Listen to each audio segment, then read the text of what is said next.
to share something with you. That might put me in a very negative light, yeah. Relationships are not my forte. See if someone grabbed up my wife or something, completely different ballgame. I'll walk away from here, and this has been like a therapy session.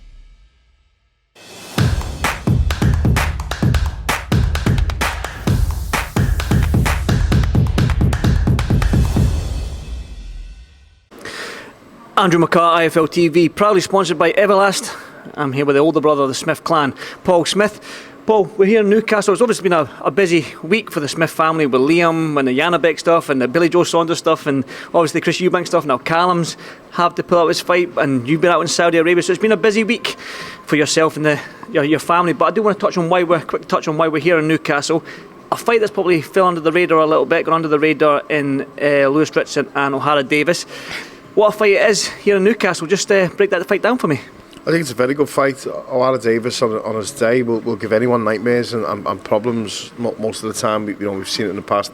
He's obviously lost when he stepped up to a very good level, but Lewis Ritson has still got a little bit to prove. I think having moved up in weight, the stuff Davies is saying this week, can he carry the power? That is something I'm interested in seeing as well.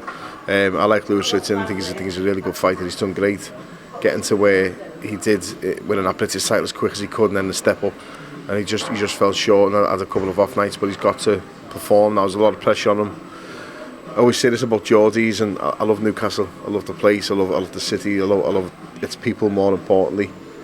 And I think they're quite similar to us, but they've only got one team, and they're mad fanatic about that. And if they can just get one boxer that will be able to perform on the world scene like this, they've had it with Savannah Marshall, a female boxer, but they're desperate for a champion to get behind and one of their own to get behind, and they certainly will do that. And we all thought Lewis Ritson was that, and there's still a chance for him to be that, but he's got to get Davies out the way in good style, not just win, but he's got to win and do well. It's a crossroads fight for the pair of them. Had similar careers. Early on they were knocking everyone out, then they had their first loss, and then it was sort of like stagnant a little bit, just getting big fights, winning big fights, losing big fights. So they've had similar careers. They're in their 30s now. Crossroads fights in terms of the winner goes on, final eliminator goes on for that world title, maybe, if that's the case. Loser probably has to go right back down the bottom of the pile. Is that how you see it? Yeah, and it's whether they want to do that then. It takes a lot to sort of come back after a loss and try and rebuild your career, rebuild your life again, so to speak. Because your boxing is your life when you're fighting, it's everything to you, but it's whether you have that desire or that want or that belief that you can actually do that again. So a loss, I agree with you, I think a loss will be clinical to whoever is receiving it, but the winner will move on, and I can see it being Ritson if he keeps smart, doesn't switch off. Ohara Davies is dangerous, always has been. Them long arms, he's awkward, he's strong as well, and he's always got to be switched on. Well, let's talk about it then. Obviously, Callum unfortunately suffered an injury this week, well, tail end of last week maybe. His fight's off Stepien. Gutted for Callum. I mean, he's in line for that WBC shot, that Beterbiev fight. So just talk to me about the injury and how serious it is for Callum. It's not serious. He's just had a niggle in camp, and it's a case of if he fights, there's a risk of making it worse. If he doesn't fight, then it'll heal up, and he'll still be there for Beterbiev. If there was no Beterbiev fight, then would he have fought? Possibly. I don't know. It's just one of them things that happens. It's very unfortunate. I think it's probably the first time it's happened with Callum. He's had to pull out with an injury. From what I can think of anyway, and it is unfortunate. He's gutted over it, but he's not in a position where he has to fight for the money, or he has to fight because he has to win to get an opportunity. He's guaranteed to fight for 3 belts next, so there's no point in risking anything at all. It is an injury worthwhile of pulling out of the fight, and it's one that you'll have to work on to be ready for Beterbiev in June, July, but it's not really a massive issue. It's just unfortunate that he can't make this fight. Everyone wants to see the Bivol versus Beterbiev fight, obviously the undisputed, and then obviously you got 2 Russians. It's that sort of derby going between the 2 fighters. So how confident are you that we can see? I know he's mandated for the fight. Sometimes we know that undisputed fights sort of supersede a mandatory fight. So how confident are you as a family, Callum, as a team, that we can see Callum Smith against Beterbiev in the summer?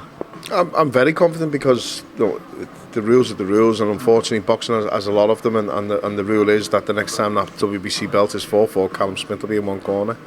So that's ultimately that's what it is. If Beterbiev and Bivol do fight, then it won't be for the WBC belt and it won't be for the undisputed title. So therefore, it's not going to have that bigger sort of draw to it. Even though Beterbiev and Bivol are number 1 and 2 in the division, undoubtedly, and it's a great fight. It's one I'd like to see, but with all the stuff going on at the moment around the world, with Russian fighters, Russian citizens, Russian nationalities, it's not looking like it's going to be happening anytime soon. There's a fair bit of politics involved with boxing, as well as obviously the official politics what are going on around the world. But I've heard a good few times that Bivol won't be recognised by the WBC because of his nationality, and I can just see all them little problems getting in the way of actually making a fight like that for the summer, when Callum against Beterbiev is going to happen in the summer, so they can get that one done and then hopefully move on. Hopefully with Callum as the champion, as I said, I'm very confident in what Callum can do. I'm very confident in what I've seen in Beterbiev's previous fights that Callum can certainly exploit. But obviously it's Beterbiev, he's very good. People think I'm just because I've seen something in what Callum can do, I say he's going to wipe him out, but I've got full faith in Callum. Callum's got full belief and faith in himself, and on his day Callum will give anyone nightmares. He's just, people will always just look at the Canelo fight and think he hasn't, that's his level or something, or that's where he's peaked, or he doesn't belong up there, or he hasn't, he froze, or he had an off night, or whatever people want to say. I've read so many different things about it, but this fight is one that I'm genuinely 100% confident in Callum pulling off. Do you take anything from the Yard fight and how well he did against Beterbiev? We all know that Yard can whack a little bit, but it seems like he did have Beterbiev hurt, but not in a way where he stumbled or he was rocked or anything. But do you think that Callum carries that power, carries that sort of size up at light heavyweight to put a dent? We've seen him down with Callum Johnson, Beterbiev, so do you think Callum can put him away and hurt him worse than what anyone else has done so far in his career? Well, I think Callum is a bigger puncher than Anthony Yard, without question, in my opinion, and if anyone wants to challenge that, go for it. But I think Callum Smith hits a hell of a lot harder than Anthony Yard, and Callum Johnson's a massive puncher. I've been in there with him myself. He can punch, he can crack hard, but again, Callum Smith is up there, if not better, if not a bigger puncher, or if not, certainly on that level completely, especially with the body as well. Can Callum Smith hurt Beterbiev? Absolutely. Can he put him down and hurt him and keep him down? I believe so, absolutely. But I keep seeing this about Yard, and again, I'm sick of having to protest. I like Anthony Yard. I keep saying it all the time. I like him. It's not a personal thing, but if I was matched with someone to fight for a title in 4 weeks, and I have to get back in the gym for 4 weeks, which would probably kill me, and I need to defib for it anyway, I'd give him the best 2 rounds they had, but it's a 10 round or 12 round fight. I keep seeing, he's doing great, but to do great against someone like Beterbiev, you've got to make sure you've got 12 rounds in you. It's okay coming out and shooting your load, leaving it all out there in the first 5-6 rounds and not having nothing left for the last 6. It's a 12 round fight. We see it a lot, so many times. He's done well while it lasted, but it's a 12 round fight, so you've got to do well for the 12 rounds, or you've got to conserve your energy, or leave some in reserve, or you've got to be able to maintain it for 12 rounds. I had this debate and this argument all the way through the Eubank build-up, where I said to everyone that would listen, he hasn't got 12 rounds in him, Eubank, so he's going to have to conserve something somewhere. He's going to have to come out and not do as much early and do a little bit late, or he's going to have to come out and... Thank you, Coogan, for the juice. I'll have a black currant soda, please, mate. I'll tell you what. No, I'm joking, Cougs. I'm all right, mate. No, I'm sound. I'm only messing. I was joking. No, thanks. Just waiting on that. It's proper role reversal here. You're getting brought drinks by Coogan. This is great. That's the first time that's ever happened, Paul. Trust me. I know. That's why I'm laughing. That's why I made a big deal of it. No, I keep seeing it all the time. No. If you're coming out and working and giving everything you've got in the first few rounds, you can't keep that pace unless you train that way. I knew Liam had 12 in him all the way through the build-up for the Eubank, and I knew that would be what would ultimately help him win the fight, because he had more in the tank, he had more energy, more desire, more fitness, bigger pair of balls, tougher, and this is the same thing what I'm trying to get up with Anthony Yard. It's okay coming out and giving everything you've got for 7 or 8 rounds and putting a very good performance in, and you might be up, you might be down, it doesn't matter what happens, but it's a 12-round fight, so it ultimately it's meaningless unless you can get him out of there. If that's what he meant to do, then that failed as well. And I'm not criticising the kid, I'm just sort of easing expectations of the people who are like, oh, he done great. Yeah, he done good. He give a good effort, but it's a 12-round fight. And if you want to be world champion, you have to work for 12 rounds. You have to maintain that pace and outlast the fighter that you're in with. That's common sense in boxing. So it's okay saying like, will Callum do that? I think Callum has got 12 rounds in him. Callum can come out and work at a pace and maintain it for 12 rounds and possibly, hopefully, take what Beterbiev's got when he's giving it back. But when Callum's on the offence and giving what he's out, I'm not sure Beterbiev will manage to take what Callum's got. He's a big puncher, very clever boxer, can do it at range and can do it up close. And I think the faults and the stuff that Yard did expose of Beterbiev, I think Callum can capitalise on that and certainly keep him there. You know, everyone keeps saying how wide open he is to the left hook, as if that's probably only Callum's shot, but it is Callum's pet shot, it's his favourite shot, and he will land it, and it's a case of we'll have to see if them questions are answered from Beterbiev as well as Callum. There's going to be a lot of questions asked to Callum, but there's certainly going to be questions asked to Beterbiev. He's been down before, Callum hasn't. He's been hurt before, Callum hasn't. You know, he's more confident in his chin, he's more confident in his non-punching hand when they're throwing at the same time, which is what will happen a lot. So for Callum, you know, that attitude of, well, you know what, I tick more boxes than you here, so that's a great asset to have going into a fight of that magnitude. I mean, fingers crossed for Callum. He's worked his way up in the light heavyweight division. He's done everything he's asked for. He's beat everyone in front of him. So the injury is unfortunate. So hopefully he does get that huge fight in the summer. Now, I said to you, it was a busy time for your family. Yeah, your other brother Liam, great win with Chris Eubank Jr. In January there. Now it seems he's got options now. It seems he's got the Chris Eubank Jr. rematch. He's got Billy Joe Saunders has mentioned a fight with him, and then obviously he's been mandated for Janabek. Okay, where does he go? I don't think he goes for Janabek, and it's not fear, it's not obviously avoiding, but he's a light middleweight. He fights at 154. You know, he's moved up to 160 to beat Eubank, and he's going right back down to 154. He wants a world title at that weight, but he'll take an opportunity at that weight, and he'll take an opportunity at 168 because that's the type of kid he is and the type of fighter he is. But I think ultimately he wants a world title at 154. If he goes for 160, great. But the Janabek fight, he's a southpaw, unbeaten Kazakh, very good fighter, trained by Buddy McGirt. The money in that wouldn't be anything to you know, even close to what he could get for fighting Eubank, Golovkin, anyone else, any other one of them champions, anyone at light middleweight, Charlo, etc. So it's not really good business wise anyway. The Billy Joe Saunders fight, you know, is Billy Joe going to fight? I saw that and I was half smirking because, you know, we're all mates, we all get on. Liam especially it gets on with Billy Joe, and Billy Joe gets on with us. But business is business. Would they fight? Of course they would. But you know, it's a step up to 168 then, when he's only really a light middleweight. People mentioning about the Eubank rematch, obviously that's the one what I think personally will happen. I think probably should happen. I think it's the best fight for both of them. I don't think Eubank's going to make that amount of money against anyone else apart from Conor Benn, and if that happens it probably won't be in Britain obviously. So whether that'll work or not, I don't know. Liam's not going to get probably the same amount of money that he will in the rematch against even a Golovkin, a Charlo or Janibek or any of the other champions out there or any other fighters out there, so Kell Brook even. So I think that the best option for both is probably to have the rematch, and then I think Liam beats him again and does it in equally as devastating fashion or faster if that's anything to go by. And I think Liam still then goes on to fight for the world title. But the last fight he done great, but he done what most of the people around him that know him and have been in the ring with him or that have watched him fight a lot knew, you know, hindsight's great. Looking back now, I think, well, he was the better fighter, he was the better boxer, he did have the better pedigree, the better upbringing, the better schooling, the better skills, the better, you know, probably he's just a better all-round fighter. This is what we were saying all the way through it, and the size won't come into play. The fact that Billy Joe Saunders has mentioned him at super middle and he'll happily go to super middle, it shows you that the size isn't an issue for Liam ever. It's never going to be an issue.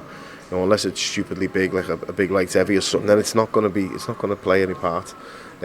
We said on the night Liam would probably be heavier in the ring. I think he probably will have been. And then I keep seeing all this thing about the weight with Eubank, you know, oh, he was weight trained, he was this. There's people who've never made weight in their life or never really experienced boxing saying, oh yeah, but he was done at the weight, because like that's what people are saying, and it's just derogatory to Liam and taken away from Liam's win. He beat a good kid on the public workout in the Trafford Centre. All you heard of him was and the press conference. I think I'm actually lighter than Liam, so you know, you better watch out what he's doing with his weight. They were Eubank's words, not Liam. You know, on the check weigh, he was a pound lighter than Liam on the boxing board's check weight the week of the fight.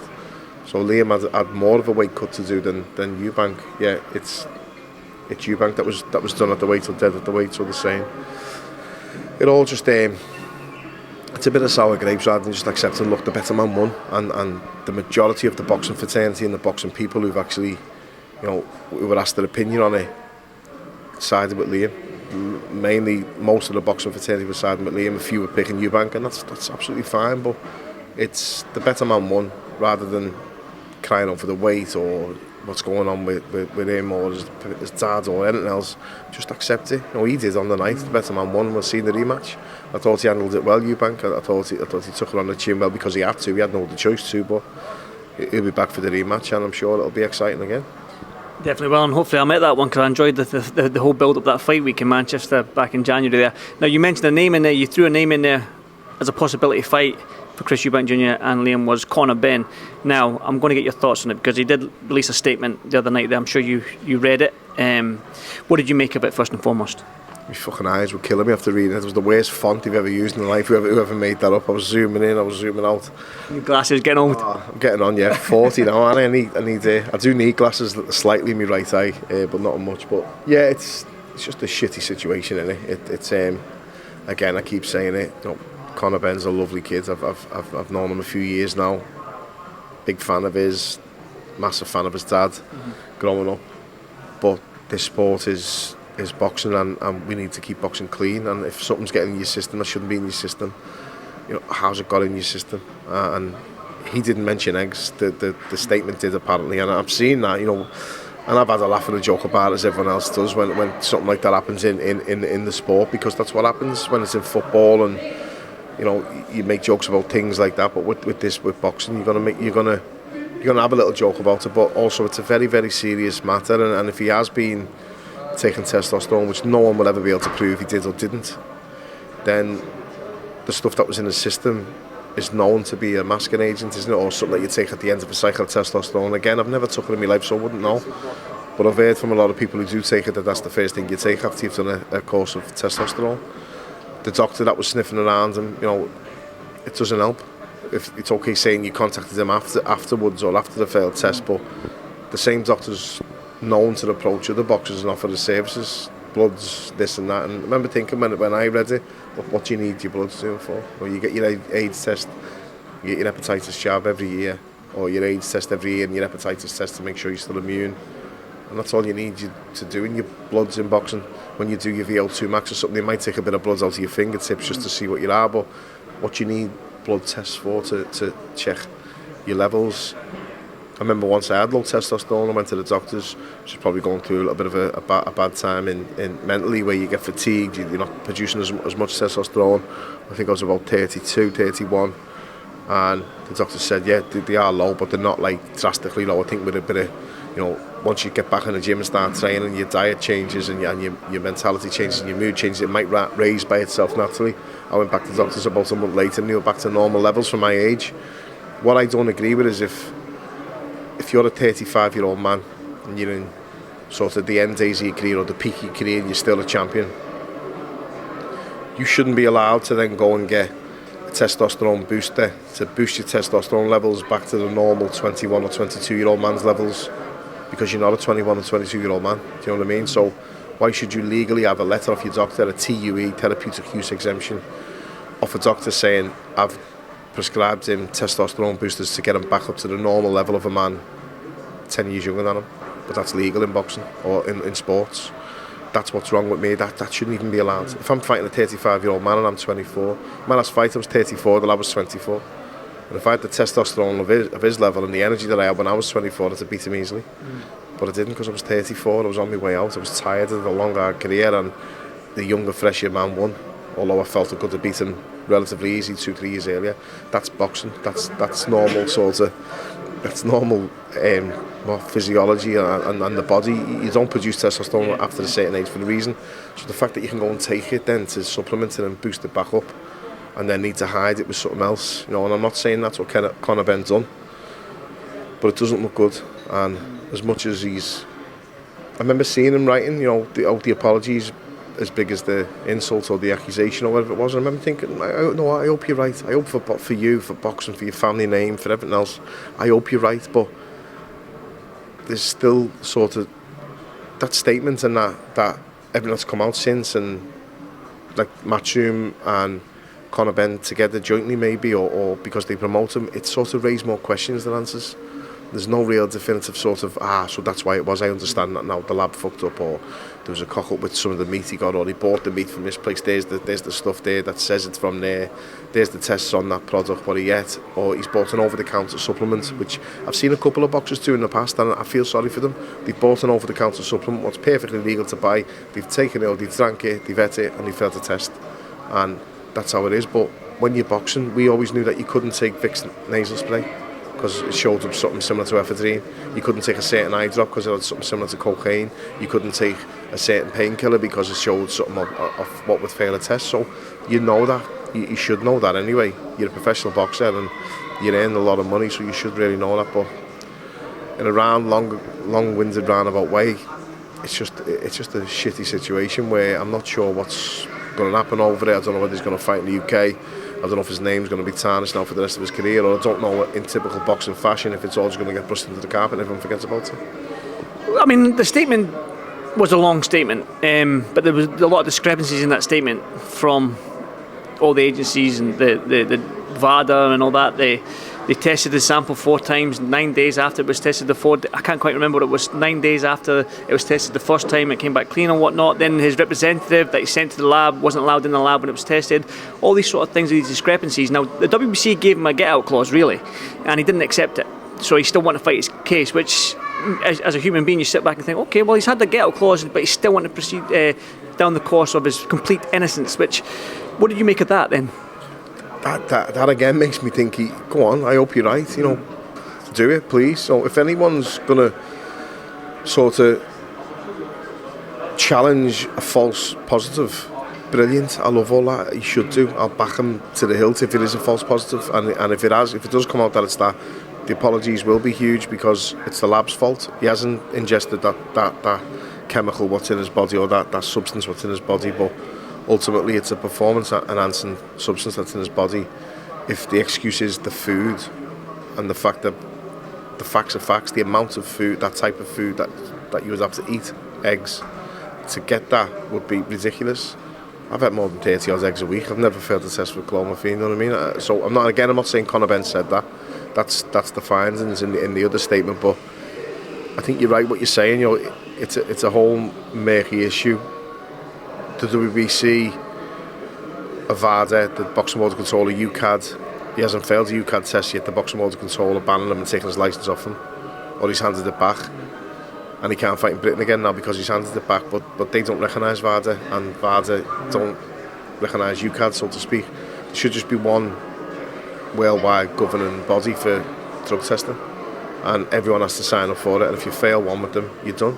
And I'm sick of these sort of second chances. I'm sick of these, I was caught taking steroids, which was performance enhancing, which could help me kill someone in the ring. And I've just got a slap on the wrist and a 6-month ban when I wasn't fighting for 6 months anyway. They're the ones that don't sit right with me. I think you should, it should be a level playing field for everyone. And if we're not careful, we'll end up like cycling. We'll end up like where, it's okay, they're taking it, everyone else is taking it. I've said this for years. I didn't win a world title, I came close. But I can look myself in the mirror. I've never took anything in my body illegal or legal or performance enhancing or recreational while I was fighting that would fail a test. Passed every single one of them. They knock at your door 6 in the morning, they knock at your door 7 in the morning.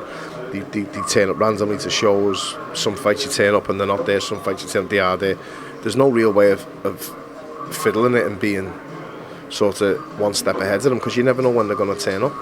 So you'd have to just be clean, and you should be able to, you should be wanting to be clean and wanting to look yourself in the mirror and thinking, I've done everything the right way. If I'd have took performance enhancing drugs all my career, would I have had a career like one of the great fighters? No. You've got to be great also to do that, but if it is giving you that extra 10-15% at that top level, that's all that matters. And it's not right. Someone's going to end up getting injured and dying, and unfortunately I think that's what it's going to take to clear the sport of drugs. It's a murky situation, like you said, and I think as the weeks and weeks go on, we'll probably find out more. But I'm going to do a quick segue. It's going to change the subject right quick. You're out in Saudi Arabia for Tommy Fury and Jake Paul. It was the whole week seemed it was fun out there in terms of the press conference and weighing and whatnot. So the fight itself, how did you find it? I thought it was easy for Fury, and I thought it should be. I had money on rounds 1 and 2 for Fury. I was ringing on, getting my missus to put a bet on for me because I was over in Saudi and couldn't do it. She got on, and I think I got 20 to 1 for round 1, 20 to 1 for round 2. It's okay saying, again, I'm not slagging people who don't box. Anyone that's trying the sport's more than welcome. I actually don't mind the white collar. I love it. It gives people I'm not saying that's white collar, by the way. I like white collar boxing when people can come in and experience what happens in boxing. Realise how hard it is. You do the training, you try and diet a little bit, then you get in the ring and fight or box, and it's controlled and it's a nice controlled way to release a bit of aggression or sort of problem out, whatever it is they do. I actually don't mind it because it gives people an insight into the sport who don't just sit there on the couch or on social media slagging the sport off. I've never actually tried to do it at any level. But my point is with that is if you're not a boxer and you try it, you realise how hard it is. Tommy Fury's a boxer, Jake Paul's not a boxer. Tommy Fury's been doing this since he was a kid. And whether you want to call him not a good boxer, not a very good boxer or an average boxer, he's not bad, but he's a novice, but he's not bad. And that should be more than enough to beat someone like Jake Paul. And that was me thinking all week for the fight. That's why I thought, you know what, as soon as he gets in and he starts landing, with a bit of the anger and the aggression and he's probably got pent up from all the personal stuff, he'll probably go for it, put it on him, and I think he could get him out of there quick. Not a knockout, so to speak, but maybe stop him, just hit him with that many shots that the ref jumps in. But I felt it was relatively easy for him. The knockdown, it was a knockdown, but he wasn't hurt, obviously. I think it was a jab, wasn't it, that done it, or exchange jabs, and it was, I was watching it, obviously, from ringside. Had a brilliant week, great build-up to the fight. Didn't think it's not my cup of tea, so to speak, but was I enjoying it and staying at the end for the press conference once my kid had done his stuff? Yeah, absolutely, and I got sort of caught up in it all, and in the end it was good to watch. It was a brilliant event. Some week in Saudi. Riyadh was lovely. First time I've been to Riyadh. I've been to Jeddah twice, and my fighter who I manage is Ziad Zizzo Al-Mayouf. He's a lovely kid, dead nice lad. He's a Saudi fighter, and he done great on his fight. He had a good little fight. My heart was in my mouth because I'd made the match. Did he get dropped in the first round, didn't he? I remember that, yeah. First round, yeah, he walked on again, just exchanging right hands. He come off the waist, got it with a good shot. He done really well getting up, and he won the last 3 rounds and won the fight on points. But my heart was in my mouth when he hit the floor in the first round. I thought, oh no, because he's only a young kid. He's still got a lot to learn. He hasn't had that extensive amateur career, so he's got to learn on the job. He's got to be match right. But obviously when you're fighting in Saudi, you're a Saudi fighter, you want to be matched with a competitive fighter and a winning record and a South American, and we ticked all those boxes. And I think next time when he's out on the Anthony Joshua show April the 1st. I'm looking forward to seeing him on that, getting down there for fight week with him, making sure everything's okay for him. But in Saudi it was great. We had everything we needed. Mike Tyson turned up, some of the big names turned up, Tyson Fury was there. And it was just, Wilder was there, Wilder was in our hotel, Tyson was in our hotel. I didn't get to see Ronaldo. I got asked if I want to go up and maybe see him or meet him. I don't think there was a guarantee. I just said, no thanks. Why? Why? Well, why? He's a Man United player. You know, why would I want to go up? You know, Rooney's different. Rooney's one of us. He's a Scouser. He's a lovely lad. Even when he was at United, we still loved him. I still liked him and got on with him. I'm an Evertonian. Because but he's our mate, so we still got on with him and sort of brushed that aside. But Ronaldo, I don't even know.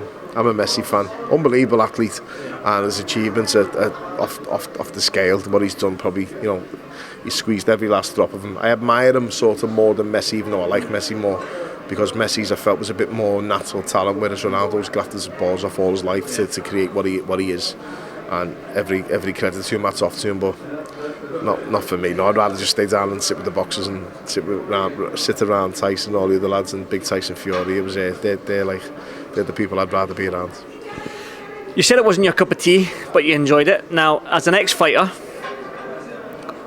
what do you make of the Carl Froch, Jake Paul situation? Carl seems to be Carl's good with his words as well, and he's been making videos as well, so it seems like he's enjoying that part of it, the whole thing. But Jake Paul, Carl Froch, that whole situation, what do you make of it? I've said it a few times, and this isn't like, this isn't just playing people down and being big-headed, but if I was in the shape Carl Froch was in, if I'd have stayed in shape and stayed in the gym, even nowadays, I haven't been in the gym properly for 4 years. I just do a bit of weights now and then. I need to start doing something, but I don't. But let's say I got in the gym for 12 weeks now. I'd take a fight with Jake Paul with my left hand only, and I'd be very confident of beating him. If Carl Froch fought him tomorrow, he'd absolutely destroy him with one hand only. And that's not like just slagging Jake Paul off.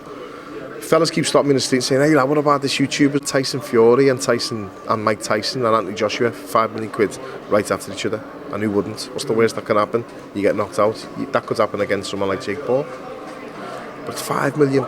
Them paydays. Do you think I've had a £5 million? Did you get that when you were? I think I've had a £5 million, but I never made £5 million in 47 fights. You know, think about it. It's that's the type of money we're talking. So it's a silly question for starters. Secondly, would I beat him? I think even after 5 years out the ring, if I couldn't beat him and beat him well within a couple of rounds or 3 rounds at least, then there's a problem. Carl Froch would absolutely destroy him, and it would be the biggest mismatch ever. It'd be the easiest night's work he's ever had. It'd be the easiest £5 million he ever got. He knows that. People who know the boxing know that. But the public will buy into that. Oh, it's Carl Froch. Oh, what might happen? It might be close. It's never going to even be close even now. Carl Froch still stays in shape. Imagine Carl Froch in there with a pair of 10-ounce gloves on against Jake Paul. You know what I mean? It's so why is he doing it, or why is he getting involved in it all? Because it would be the easiest payday of his life. I hope he gets it, because good luck to him. You know what I mean? But would it be a match? No. Would it be hard work for him? Absolutely not. People back to the Tommy Fury thing. People don't understand the magnitude of an actual professional boxer who's gone through the amateur card, and a fellow who was on the Disney Channel or a YouTuber or someone who hasn't actually boxed properly, who's just started boxing now and has got the best of everything around him to try and help him get there.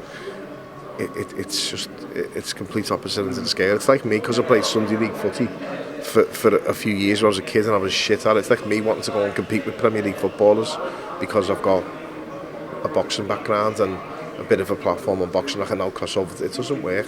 And Jake Paul's platform is unbelievable, by the way, off the charts. That's why he's in the position he's in. But again, I can't badmouth it all. It's bringing new eyes to the sport.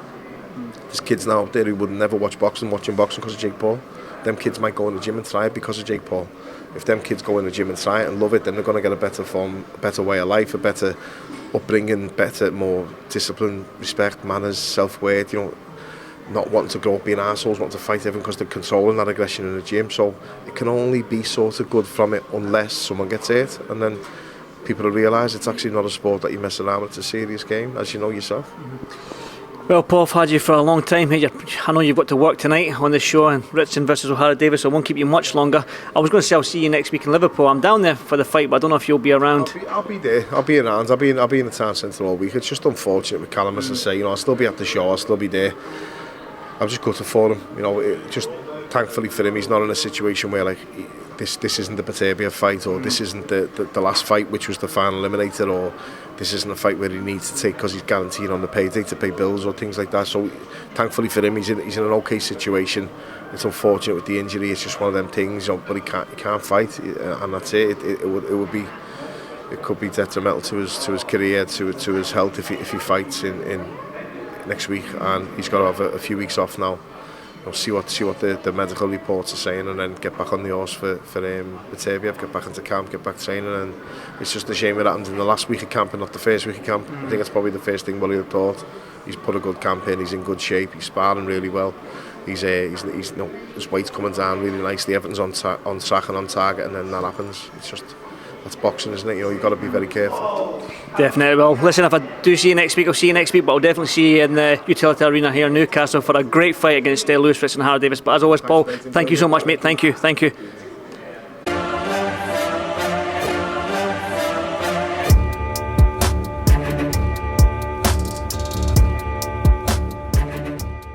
I'm going to share something with you. That might put me in a very negative light, yeah. Relationships are not my forte. See if someone grabbed up my wife and saying completely different ballgame. I'll walk away from it, and this has been like a therapy session.